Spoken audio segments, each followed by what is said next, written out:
The poor state of infrastructure across public tertiary institutions have been a cause for concern for many Nigerians. This has drastically reduced the quality of education in Nigeria. However, the Tertiary Education Trust Fund has been involved in addressing these deficiencies. But that is still not sufficient. Why? On this week's episode of the program, we will be looking at funding for tertiary education.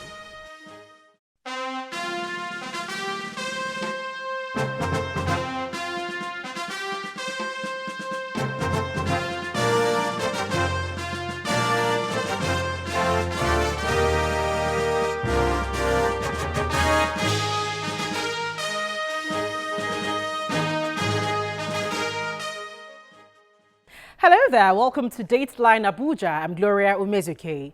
Following the increase in the number of travelers using the Abuja-Kaduna rail service as a result of the security challenge on the Abuja-Kaduna Expressway, more coaches are to be added to accommodate more passengers. We'll be given a situation report on the Abuja-Kaduna Railway in our FCT in Focus segment.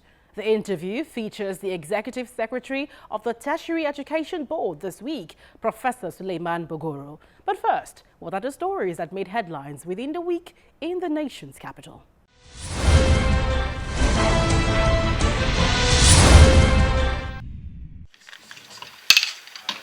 History was made this week as President Muhammadu Buhari signed into law the Public Holiday Amendment Bill, which now recognizes June 12 as a public holiday in Nigeria and replacing May 29 as the nation's Democracy Day. This was confirmed by the President's National Assembly Liaison Officer, Senator Ita Enang. Excellency President Muhammadu Buhari has just assented to the Public Holidays Amendment Act. This act declares June 12 of every year as a public holiday and Democracy Day in Nigeria. It amends the Public Holidays Act, which now removes May 29 of every year as a public holiday and now makes it June 12, the Democracy Day, to be a public holiday, in Nigeria from henceforth.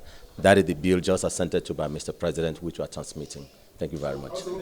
By the act amended and signed by Mr. President, May 29 is no more a public holiday.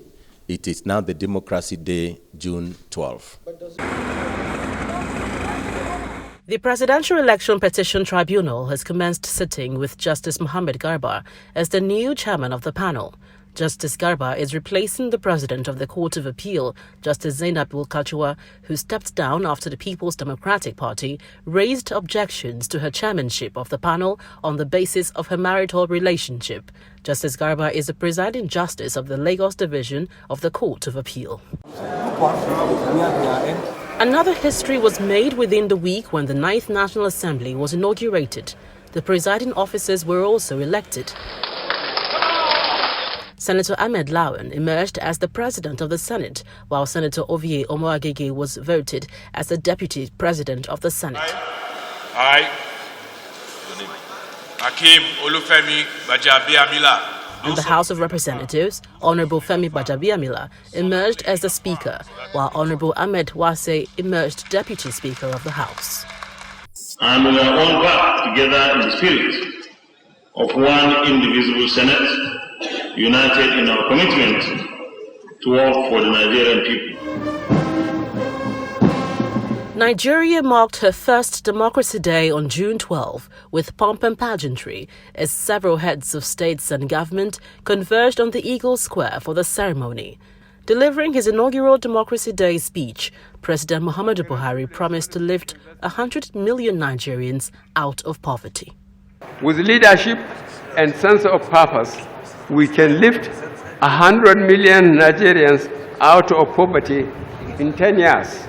This administration is laying the foundation and taking bold steps in transforming our country and liberating our people from the shackles of poverty. But meanwhile, President Muhammadu Buhari is pledging that Nigeria will strive to ensure stability in the West African sub-region in the face of terrorism and insurgency.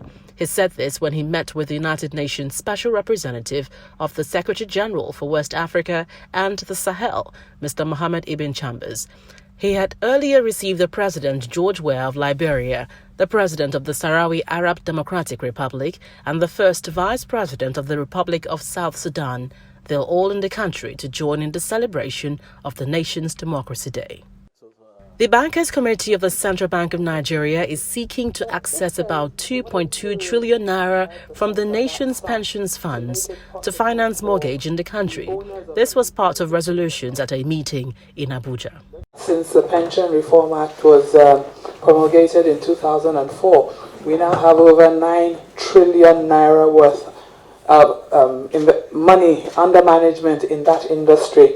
And we understand that the pensions industry, through the regulator, is looking at releasing up to 25% of that sum to make it possible for the owners of the fund, the RSA holders, to use this money as equity injection to be able to access mortgages. And if you think about it, 25% of 9 trillion is well over 2 trillion naira. And if this can be used to really stimulate demand and create mortgage loans in our economy. The President of the Senate, Senator Ahmed Lawan, is promising that the 2020 budget will be passed within 3 months after presentation by the President. Addressing journalists at the presidential villa, Senator Lawan notes that before Christmas this year, the budget should be ready for assent by the President. Every Nigerian wants to see the National Assembly passes the budget in good time. We passed the budget within 3 months by the grace of God. But I want to say here that it takes two sides of government to pass the budget in good time. And I'm sure that the executive side of government would like to see a situation where the budget is presented before the National Assembly in a good time, like September or early part of October. And by the grace of God, we in the National Assembly will ensure that we carry out the budget defense, and then we do the remaining part of the processes. And before we leave for Christmas break, the budget would have been passed, and Mr. President would have had the budget before him to sign and assent. President Muhammadu Buhari has ordered the Central Bank of Nigeria to blacklist firms caught smuggling or dumping any of the restricted 43 items into Nigeria. The governor of the Apex Bank, Mr. Godwin Emefiele, said this at a meeting with palm oil producers. He also met Governor Godwin Obaseki of Edo State. Our Economic Intelligence Department has started investigating the accounts of some of you, or those of you, who are involved in smuggling or dumping palm oil into Nigeria.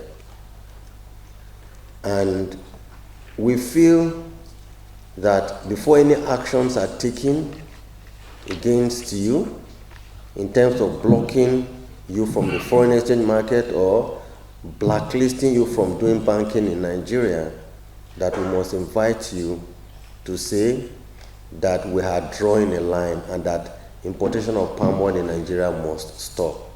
The chairman of the Independent National Electoral Commission, INEC, Professor Mahmoud Yakubu, has promised to implement recommendations made by the European Union Election Observation Mission on the 2019 general elections. He said this when he received the delegation at the headquarters of the commission.